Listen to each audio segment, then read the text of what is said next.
চট্টগ্রামে দ্বিতীয় টি-20তে আয়ারল্যান্ডকে হারিয়ে সিরিজের সমতায় ফিরল বাংলাদেশ। সাগরিকায় টস জিতে আগে ব্যাট করে নির্ধারিত ওভারে ৬ উইকেটে ১৭০ রান সংগ্রহ করে সফরকারীরা।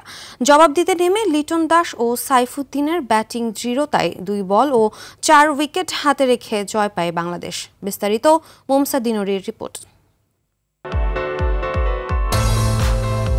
প্রথম ম্যাচ হেরে কোণঠাসা বাংলাদেশকে দ্বিতীয় টি-20তে সিরিজ বাঁচাতে করতে হতো ১৭১ রান। ১৬০-এর উপরে রান তাড়া করতে গিয়ে টাইগার ব্যাটারদের হোঁচট খাওয়ার ইতিহাস বেশ পুরনো। তাই শঙ্কা ছিল আইরিশদের দেয়া চ্যালেঞ্জিং টার্গেট ছুঁতে পারবে তো বাংলাদেশ।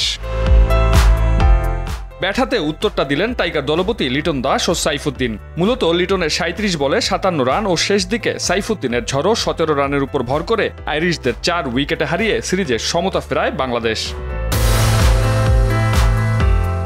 ১৭১ রানের লক্ষ্য তাড়ায় বাংলাদেশ প্রথম ধাক্কা খায় দলীয় ২৬ রানে। ব্যারি ম্যাকার্থির সরাসরি থ্রোয়ে রান আউটের ফাঁদে কাটা পড়েন তানজিদ তামিম। এরপর পারভেজ ইমনকে সাথে নিয়ে ৬০ রানে জুটি করে বিপদ সামাল দেন লিটন দাস।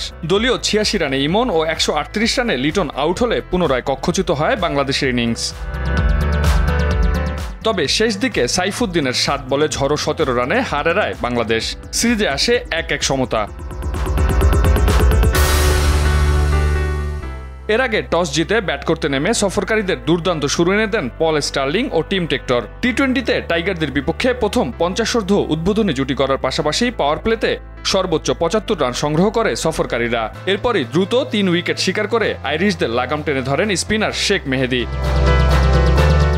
শেষ পর্যন্ত লোরকান টাকারের হার নামানা ৪১ রানে ভর করে ৬ উইকেটে ১৭০ রানে ইনিংস শেষ করে আয়ারল্যান্ড। মোমসাদ দিনুরি, RTV।